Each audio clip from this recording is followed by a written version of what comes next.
Good morning. Our first two locations are reminders of World War I.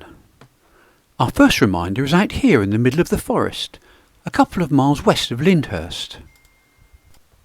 We've come to see one of the more unexpected sights in the forest, and it's just beyond this oak tree.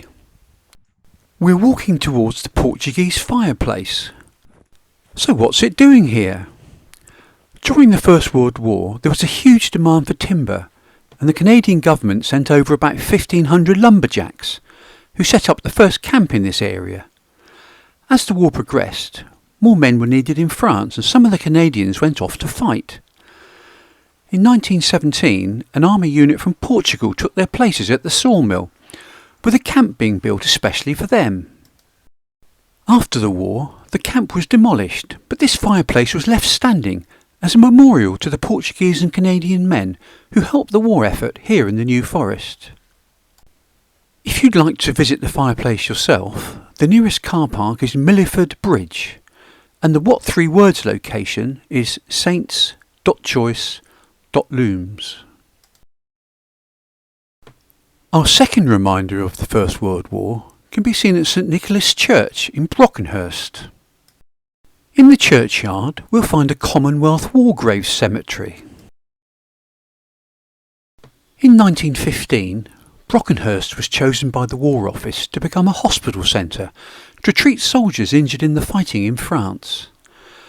This was due to its proximity to the port of Southampton, its railway connections, and an abundance of large houses in the area. Initially, the hospital was established south of the village for the Indian troops of the Lahore and Meerut divisions. Two local hotels, the Balmer Lawn and the Forest Park Hotel, were also commandeered as part of the hospital. The road between these hotels is still called Meerut Road, in memory of the Indian soldiers who were treated here. This hospital was then replaced by No. 1 New Zealand General Hospital in June 1916, after the Indian divisions were replaced by Anzac troops. The New Zealand Hospital remained at Brockenhurst until it was closed early in 1919. Over 21,000 casualties were treated in Brockenhurst, but sadly more than 100 New Zealand, Indian and other soldiers died in the village's hospitals.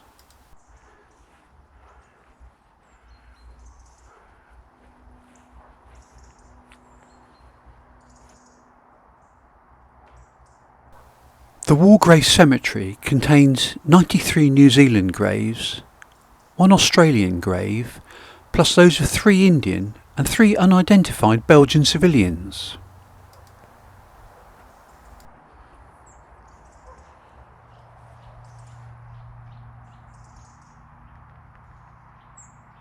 Other Indian soldiers who died were cremated on one of 2 local pyre sites, in keeping with Hindu religious doctrine, and no records of these deaths have been found so far. Inside St Nicholas Church we can see a display which commemorates the activities at the hospitals here in Brockenhurst during World War I.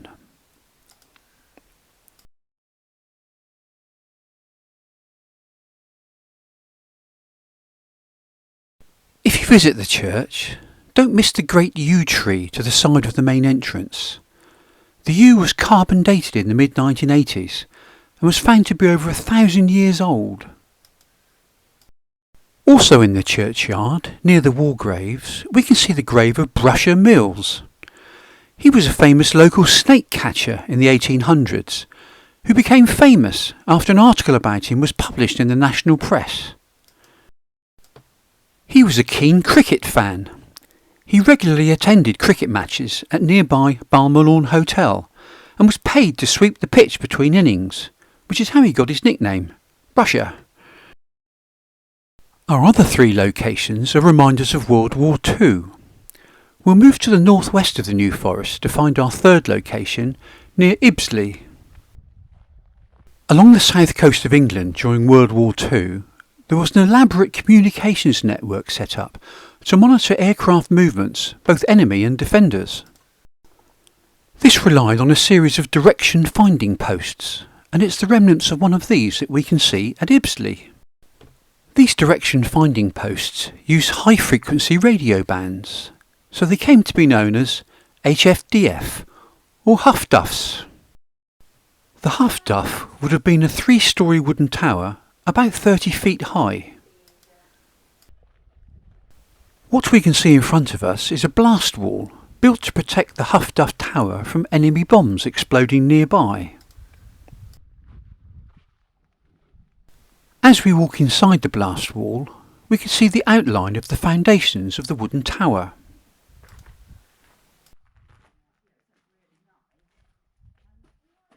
Nearby, we can see the foundations of the crew's living quarters and the air raid shelter. If you visit this site, be wary of exploring the inside of the air raid shelter, as it's apparently home to some adders. We're staying in the northern part of the New Forest for our 4th location. During World War II, the whole of the Ashley Walk Valley was fenced off and used as a bombing range. It was used to test new weapons and to train bomber crews. Targets of various sorts were set up, and a number of observation shelters were built around the valley to allow senior military and civilian personnel to watch the trials in relative safety. Our 4th location is one of these observation shelters, which we can see in front of us. This is the only surviving observation shelter in the valley still standing. We can see the slits through which the observers watch the action.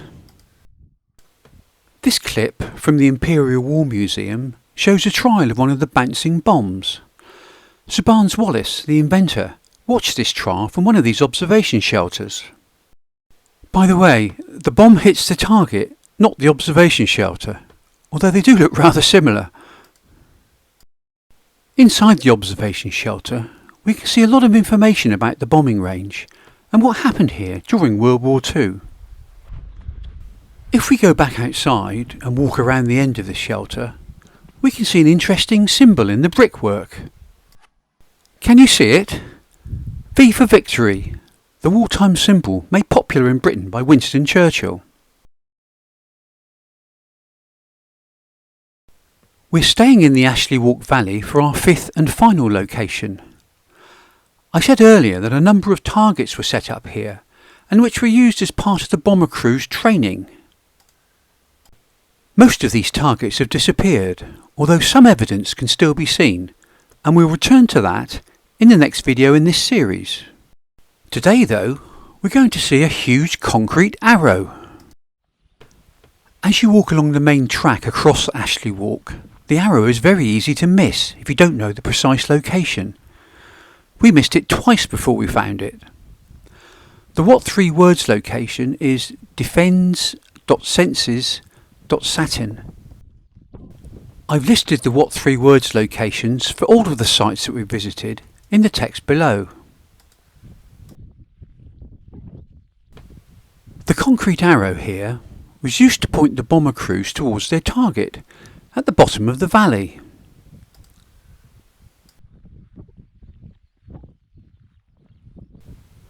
The arrow and the target were both illuminated at night to enable nighttime bomber training.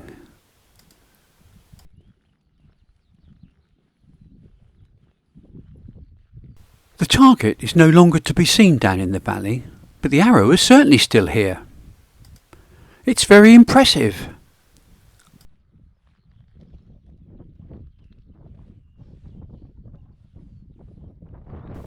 If you didn't know why the arrow was here and you stumbled across it, you probably never guessed that it helped the Allies to win the Second World War. So there's 5 locations where you can still see evidence of the part that the New Forest played in the 2 World Wars.